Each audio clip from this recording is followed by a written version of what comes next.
further ado, let's move into fruits and veggies. Who wants to kick us off? Melody, Natalie, who wants to go first? I'll go first.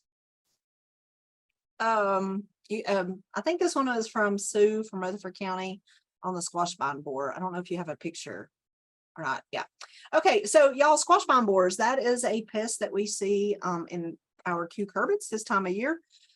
Typically we see a little bit more pressure in midsummer because that's when they start laying their eggs. And this is what the mean little critter looks like here. All that mush that you see kind of around the borer there itself, that's actually tissue remnants from the squash plant. So basically what happens is that they overwinter in the soil and then they start emerging midsummer and lay their eggs that look like little brown seeds or whatever kind of at the base of that plant. And this borer starts tunneling through the stem right at soil level. So what you can do is grab your scalpel and perform a little bit of surgery, if you will. You can cut that little critter out. It looks like that's kind of what's happened here. Make sure when you do cut the borer out of the stem that you're not cutting, around the stem. You want to go vertically in that stem to dig him out, and make sure that your knife or your tool has been sanitized. We don't want to spread anything else further to stress the plant, because what you're going to do once you dig him out of there is then bury that root, that opening into the soil, and make sure that you water it in really well, and that's going to allow that plant to heal itself a little bit and give you a little bit longer length on harvesting squash or whatever. Because if you don't do nothing about this critter, then your plants are going to succumb pretty quickly to death. So make sure you get them out of there. There are some chemicals that are recommended if you prefer to go that route. In the link, there's some options there for you to look at. The key to success with this is prevention. Of course, right now we're not going to be able to do that, so we're kind of being a little bit reactive now. But the better that you can think about these things as you go to cleaning up your garden, getting out these plants, because again they overwinter. So making sure that you're sanitizing appropriately, get all those vines out of the garden, don't allow those eggs and everything to continue to persist. And kind of in the same tandem, this is the squash vine borer when he's flying around. Sometimes you'll think that it's a pollinator, but that's a bad one. Seth can probably speak more to that, what he looks like as he buzzes around the garden, but he is a really bad one. And yeah, Lucas, you can continue to plant squash now and get a harvest before frost. Another pest is our just regular squash bug. They lay their eggs kind of on the top of the leaves, so that's going to be a little bit different. As you're walking through the garden, you might see those little seeds scattered throughout. So that's another one where prevention is going to be worth its weight in gold. It's one that's really hard to control as they cycle through the many life cycles. So again, make sure that you refer to that publication. That's going to give you some chemical options as well. Say if you want to add anything there. Sorry. Oh yeah. Well, I was going to say, I think part of the question with the squash vine borer was they were asking about, if you see your plant start to decline, can you get additional rooting in? And so that's one of those things that we had a bunch of 95-degree weather. When you see wilting start, that's not a good sign. Probably recovery is not going to happen. But there are some, mini vining plants that will sometimes root from, kind of their leaf nodes. And so there can be situations where you may lose a portion of the plant, and you may have, some portions that survive because of, secondary roots. But that's something that, needs to be already existent. Once you really start to see wilt decline, trying to get some additional rooting to take place would not be all that successful.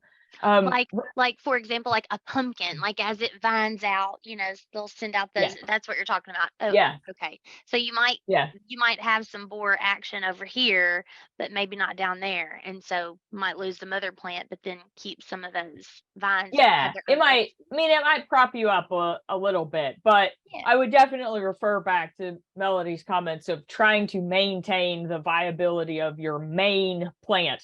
Gotcha. Is absolutely going to be your best bet, especially if you're talking about large, fruits like pumpkin and things like that. For those clearing moth, even screens and things like that, to just exclude them from the planting area for the early season. Right now, I will say I'm seeing more squash bugs, and this, and I'll say this and then we'll let Seth jump in if he wants to talk a little bit. I'm seeing multiple life stages, right?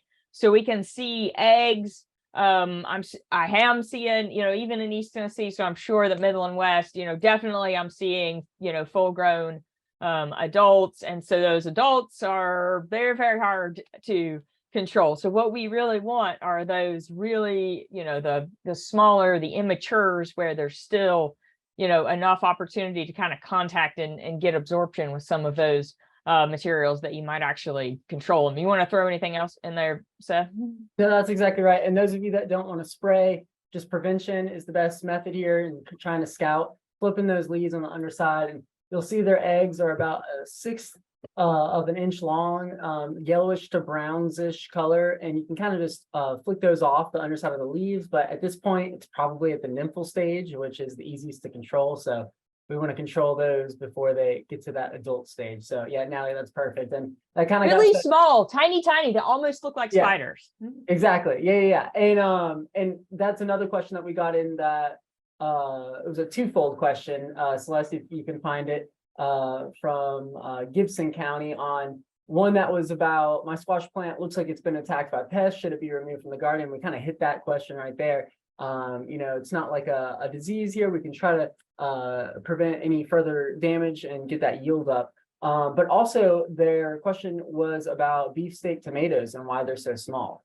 And so maybe Celeste, if you could pull that up, they're saying that they're well watered. There we go. Full sun and fertilized, but all are this size right here.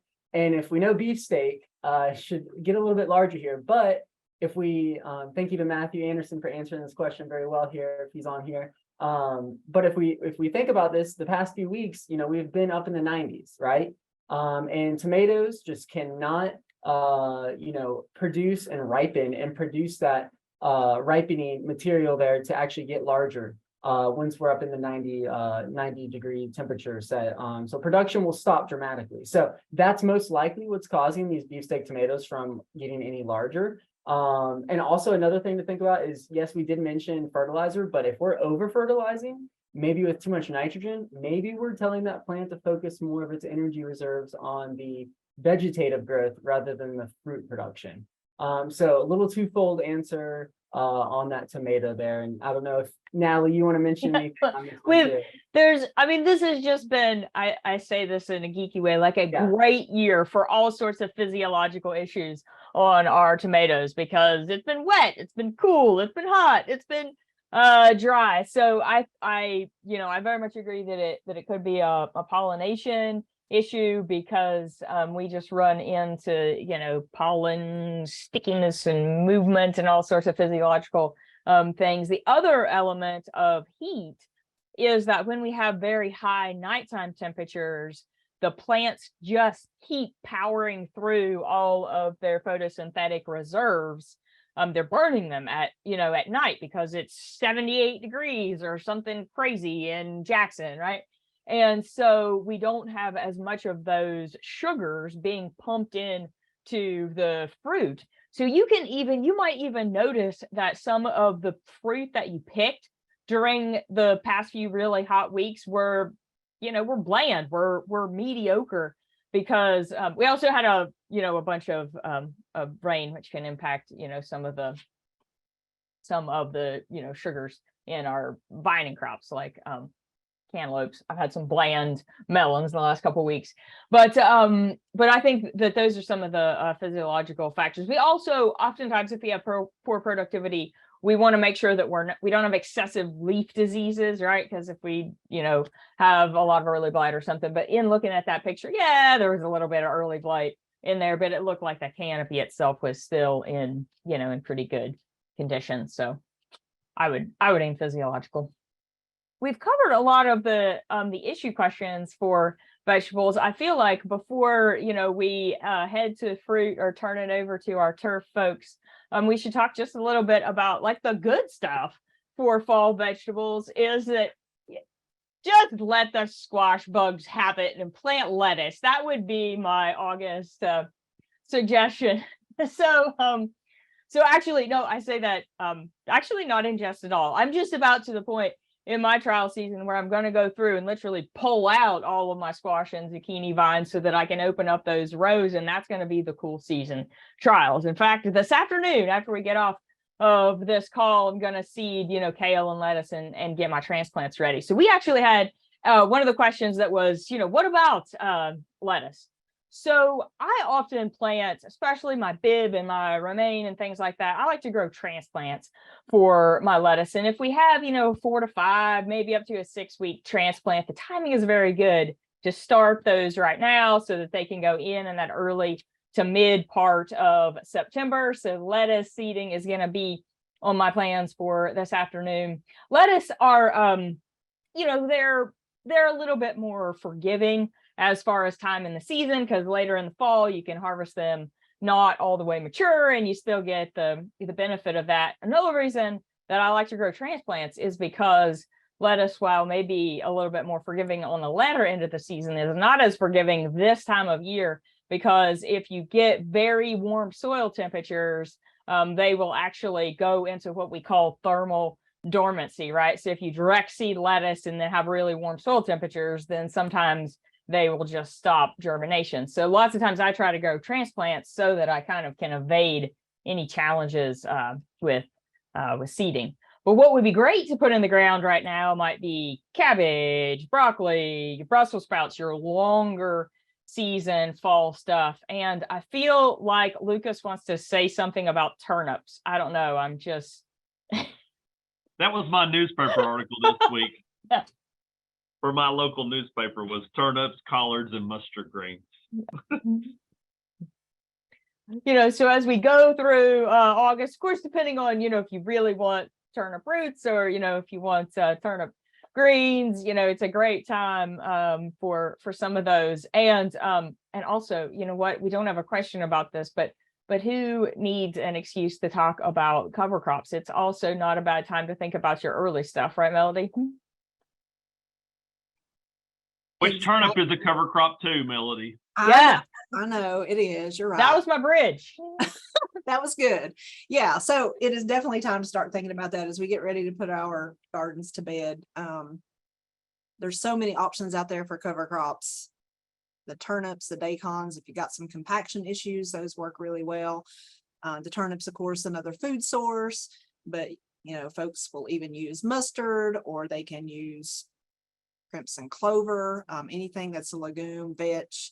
Make sure you're controlling that, because that's going to provide nitrogen back into the soil. And then we've got grasses like our wheat and our rye that'll provide a high amount of biomass, good food for the organisms when we turn that under in the spring. So definitely be thinking about that as you start cleaning up the garden. We don't want to leave that area fallow. So food for you or food for the garden, kind of keep that in mind. We don't want to see just brown soil laying out there. I feel like I always miss that window. Like, I'm trying to keep my warm season stuff going so long that by the time I'm really committed to being done with it, like, I've missed my window for cover crops. You know what I mean? So I guess you just gotta commit and do it. Yeah. And there's things that you can sow kind of intermittent. Like some people will sow oats this time of year and then they'll die back. And then you can even go back in with even clover and wheat. You're not really going to get that established till, sometimes Christmas, you'll see it finally come on. But I've planted really late. I've planted late October, even November here before, way up here in Northeast Tennessee, and had success with that. So there's options if you forget. Nice.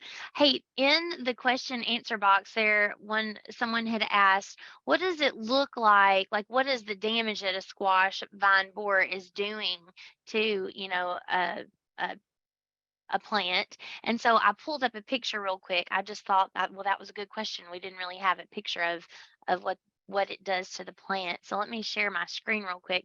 This is just a publication. I think it's from University of here, we'll go up here and see.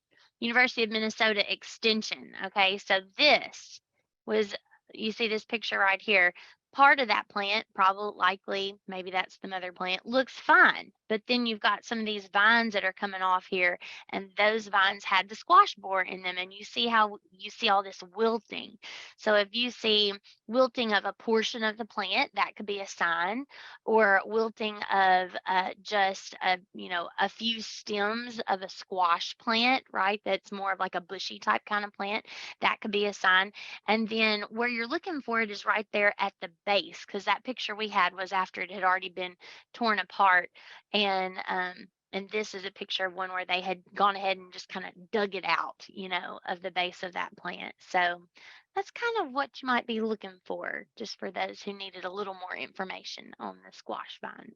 And make sure you kill that little critter too. Don't leave him laying there. Yes, for sure.